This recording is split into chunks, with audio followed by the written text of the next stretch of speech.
Hello class 8। सबसे पहले lockdown की वजह से कोविड-19 की वजह से जो हमारा स्टडी अफेक्ट हुआ है 2-3 मंथ, तो गवर्नमेंट का ये आर्डर है 30% सिलेबस को कम करने का। ठीक है, अभी 30% आया था, अभी हो सकता है और भी ज़्यादा हो सकता है या नहीं भी हो सकता है। तो अभी 30% के अकॉर्डिंग जो चैप्टर हम लोग नहीं पढ़ेंगे उस चैप्टर के बारे में हम बता देते हैं। तो टोटल तुम लोगों में 18 चैप्टर्स हैं, अगर उसका 30% अगर हम निकालते भी हैं, ठीक है, 30% अगर निकालते हैं और एक जीरो है तो पॉइंट लग जाएगा, मल्टीप्लाई करें अगर हम 1.8 में 3 से तो आएगा 5.4, यानी 5 कंप्लीट चैप्टर और आधा और है।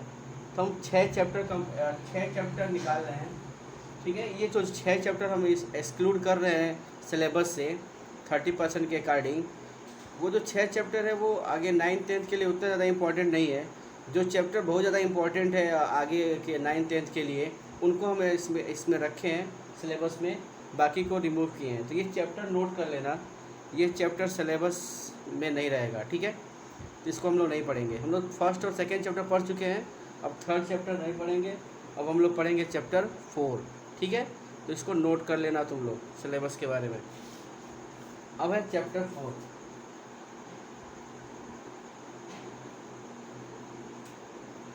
चैप्टर 4 एक केमिस्ट्री का चैप्टर है। तुम लोग को बहुत सारा फार्मूला लिखना है, एलिमेंट का नाम बहुत सारा प्रैक्टिस कराए थे, ये सब इसमें यूज पड़ेगा। ठीक है, हम फिर से एक बार उसको रिवाइज कर देंगे, रिकॉल कर देंगे। अगर बेटर होगा, अगर तुम्हारे पास वो सारा लिखा हुआ मैटर हो, पढ़ाया हुआ, तो वो और अच्छा रहेगा। ठीक है, तो अब देखते हैं। चैप्टर 4 है मेटल्स एंड नॉन मेटल्स।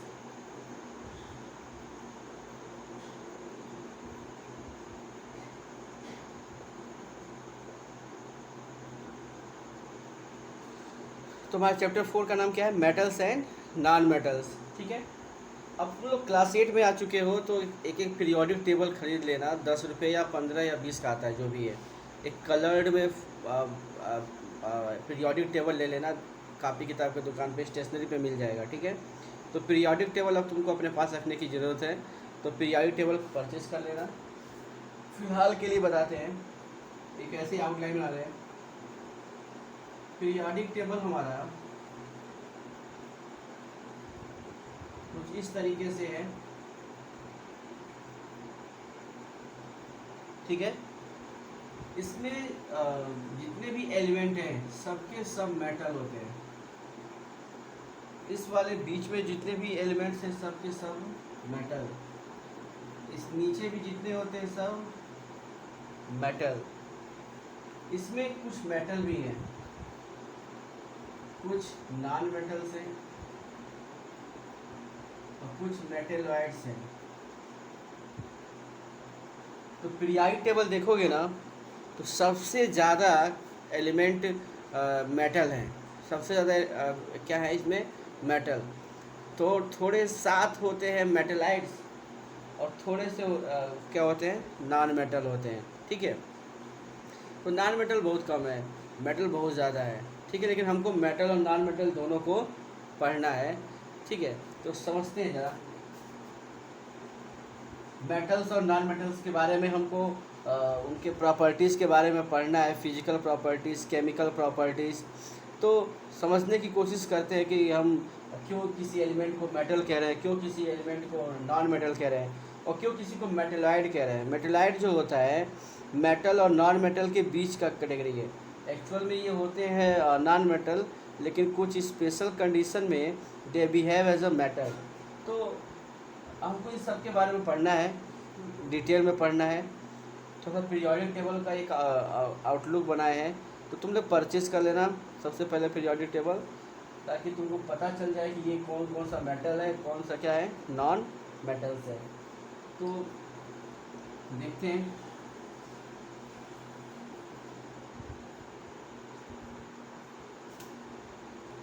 जब हम मेटल्स और नॉन मेटल्स पढ़ते हैं ना, तो हम दो प्रॉपर्टीज़ के बारे में पढ़ते हैं, उसके फिजिकल प्रॉपर्टीज़ और केमिकल प्रॉपर्टीज़। ठीक है, जैसे मान लो कोई लड़का है, बहुत झगड़ा करता है। ठीक है, लेकिन हम लोग पहली बार उससे मिल रहे हैं, पहली बार उसके बारे में सुन रहे हैं, देख रहे हैं। ठीक है, तो अब वो जो लड़का है, अब दिखने में हमको लग रहा है कि हाँ भाई हेयर स्टाइल अच्छे से क्या किया है, कपड़ा अच्छे से पहना है, वेल डिसिप्लिन लग रहा है, टाई वाई अच्छे से लगाया है, ठीक है। और दिखने से हमको जो कुछ भी लग रहा है उसके बारे में हम उसका हाइट बता सकते हैं कि हाँ भाई ये 5 फुट 6 इंच का है, कलर इसका फेयर है, या क्या कहते हैं ये बहुत अच्छे से क्या कहते हैं ये कपड़े ड्रेसिंग जो है इसका अच्छा है, ठीक है, डिसिप्लिन लग रहा है।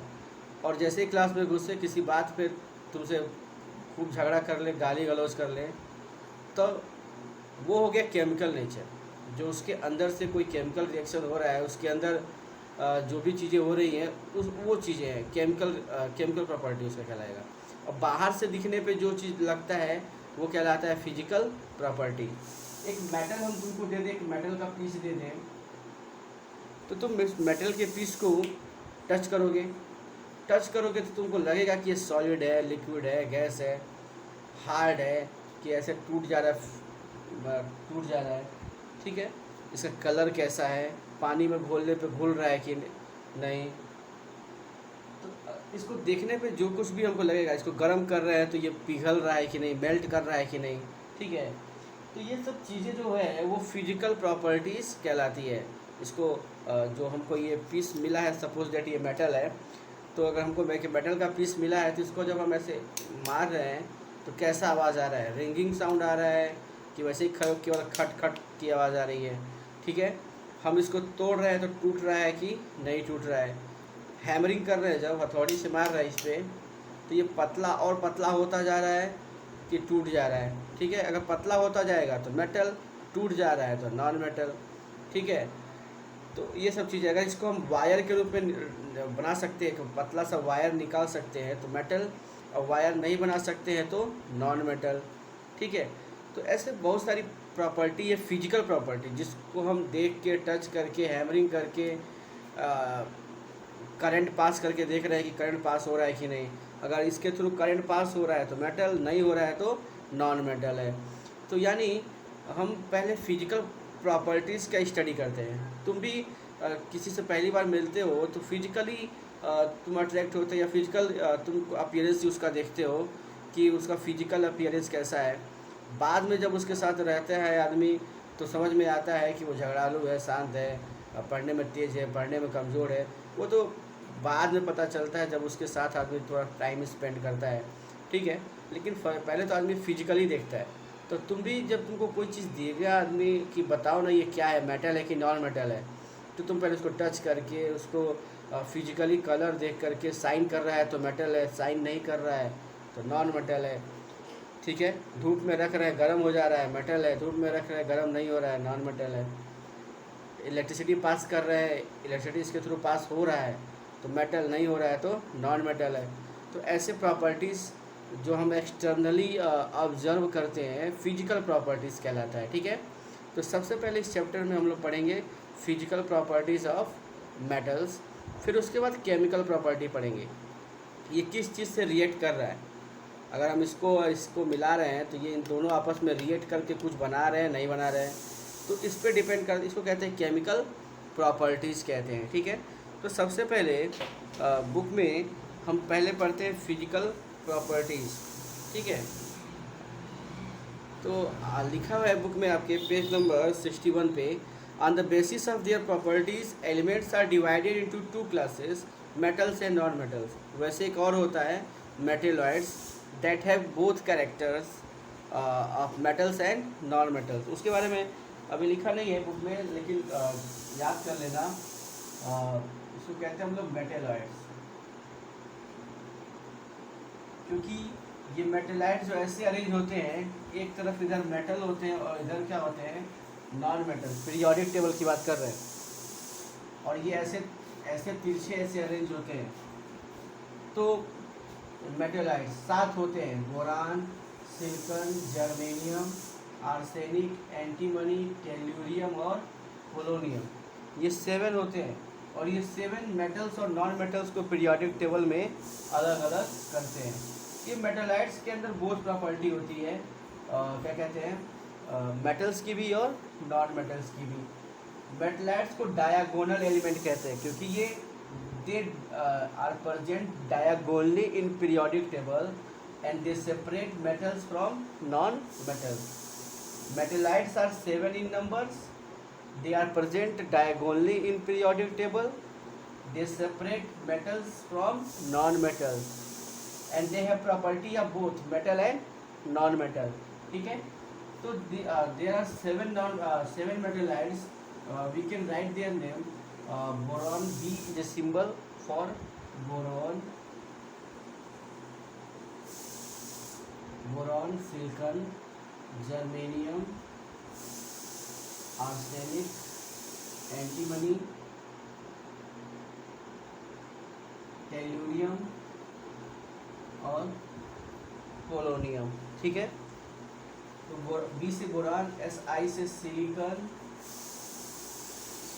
जी ई से जर्मेनियम, ए एस से आर्सेनिक,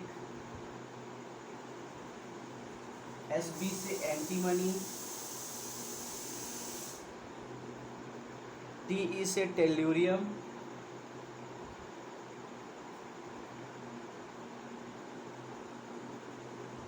पी ओ पोलोनियम. ठीक है, तो boron, silicon, germanium, arsenic, antimony, tellurium and polonium, these are called metalloids and these are also called diagonal elements. Diagonal elements. They have property of both metals and non-metals. ठीक है, these are 7 in numbers, present diagonally in periodic table. That is why these are called diagonal elements. ठीक है, symbols are given here and their names are given here. ठीक है, so इसको note कर लेना. मेटलाइट्स ये क्या कहता है, क्लास 10 पर डायगोनल एलिमेंट्स के नाम से पूछ चुका है और ये इंपॉर्टेंट चीज़ है. तो वैसे पीरियोडिक टेबल में 3 चीज़ें हो चुकी हैं. बुक में 2 लिखा है ना, broadly classified into metals, non metals. एक क्या होता है, मेटेलॉइड्स भी होता है. तो elements are classified into 3 groups, metals, non metals and metalloids. ठीक है, सबसे ज़्यादा पीरियोडिक टेबल में मेटल्स होते हैं. तो सबसे ज़्यादा पीरियोडिक टेबल्स में मेटल्स होते हैं, उससे कम नॉन मेटल्स, और केवल 7 नंबर्स में होते हैं मेटेलॉइड्स, जिनका नाम दिया हुआ है boron, silicon, germanium, arsenic, antimony, tellurium और पोलोनियम.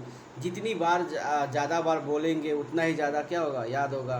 तो तुम लोग भी घर पे बैठ के वीडियो को देख करके इसको बार बार बोलना कि metalloids have property of both metals and non metals. These are 7 in numbers. Their names are boron, silicon, germanium, arsenic, antimony, tellurium and polonium. The symbol of boron is B, silicon Si, germanium Ge, arsenic As, antimony Sb, tellurium Te, polonium Po. ठीक है, these are 7 in numbers, present diagonally in a periodic table. ठीक है, that is why these elements are called diagonal elements. ठीक है, तो ऐसे जब बोलोगे तो क्या कहते हैं, घर पे बैठ कर कोई तो शर्म तो है नहीं, हेजिटेशन है नहीं, तो घर पे बैठो, वीडियो देखो और खूब बोलो. जितना बोलोगे उतना ही ज़्यादा प्रैक्टिस होगा. तो ये हो गया मेटलाइट्स के बारे में. अब हम लोग अपने बुक के थ्रू पढ़ते हैं. तो बुक में लिखा है कि पहले elements are broadly divided into metals and non metals. लेकिन हमको पता है 3 कैटेगरीज है, metals, non metals and metalloids. इसमें कह रहा है गोल्ड, एल्युमिनियम, ये सब मेटल्स का एग्जांपल है. डायमंड, ग्रेफाइट एग्जांपल्स है नॉन मेटल्स का. तो हम लोग फिजिकल प्रॉपर्टी स्टडी करते हैं. तो सबसे पहले हम लोग पढ़ेंगे physical property, then we study about chemical property. ठीक है, तो फिजिकल प्रॉपर्टीज ऑफ मेटल्स और नॉन मेटल्स हम लोग नेक्स्ट वीडियो से स्टार्ट करके पढ़ेंगे. ठीक है, तो आज के लिए इतना ही. हम लोग नेक्स्ट वीडियो में यानी कल पढ़ेंगे फिजिकल प्रॉपर्टीज ऑफ मेटल्स, उसके बाद केमिकल प्रॉपर्टीज ऑफ मेटल्स पढ़ेंगे. ठीक है, तो सबसे पहले तुम लोग पीरियोडिक टेबल परचेज कर लो, क्योंकि उसका बहुत ज़्यादा यूज है. और जो भी प्लस माइनस चार्ज फार्मूला बनाने के लिए सिखाए थे उसको फिर से सिखाएंगे वैसे, लेकिन अगर मिल जाता है तो उसको एक बार रिवाइज़ कर लेना. ठीक है, तब तक के लिए बाय बाय. हमेशा खुश रहो, हेल्दी रहो.